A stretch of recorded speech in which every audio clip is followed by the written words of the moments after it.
आता तुम्हाला घेऊन आलो आहे मी जळगाव जामोद तालुक्यातील गोराडा धरणावर.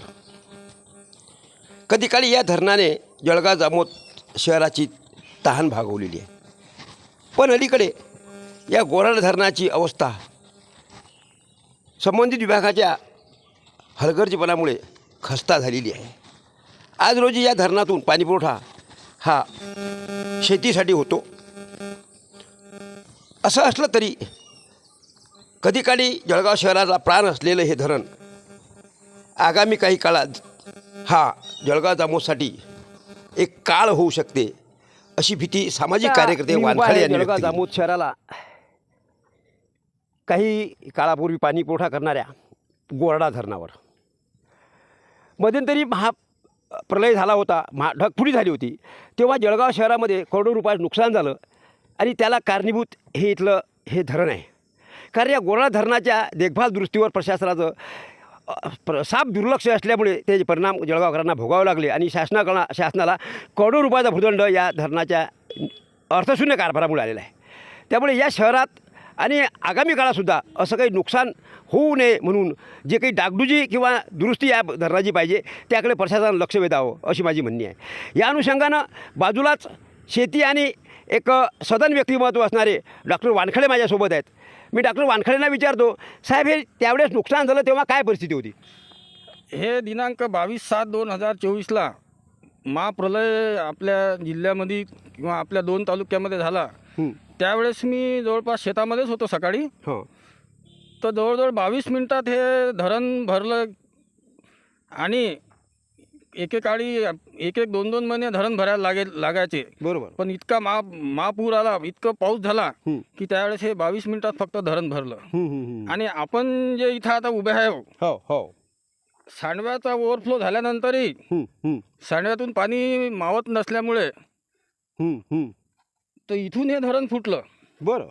इथून 5 हॉर्सपॉवरची पाणी या मार्गे गेलं आणि पाऊस थांबला. योगायोगानं वारा बी थांबून गेला, नाही तर वाऱ्याच्या हवेनेही पाण्याचा ओव्हरफ्लो कधी झाला असता तर जास्तीत जास्त 15 मिनिटात हे धरण फुटून 20 मिनिटात जळगाव पूर्ण नष्ट झालं असतं. बरं. अशी परिस्थिती या धरणाची आहे. आणि 2011ला मी 1 मे ते 5 मे पर्यंत उपोषण मांडलं जळगावला. बरं. तर या धरणाचा विषय मी तेव्हाच घेतला होता. हां. इथल्या कलेक्टरला पत्र लिहिलं, कलेक्टरला फोन केला. त्यांनी तेव्हा येऊन नुसती पाहणी केली, पण याच्यावर कुठलाही काही कारवाई केली नाही, कुठलीही काही डागडुजी केली नाही. या धरणाची अशी वाईट अवस्था आहे की उद्या पाऊस येणार नाही याची काय गॅरंटी? बरोबर आहे.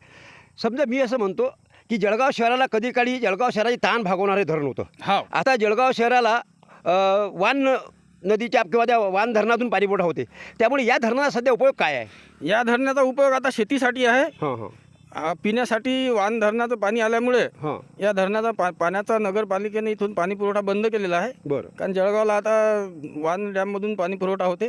त्यामुळे याचा उपयोग आता फक्त केवळ शेतीसाठी आहे. आणि शेतीसाठी असल्यामुळे या प्रशासनाचं किंवा पाटबंधारे विभागाचं साफ दुर्लक्ष या धरणाकडे आहे. आणि जळगाव जामोदवर एक टांगती तलवार आहे.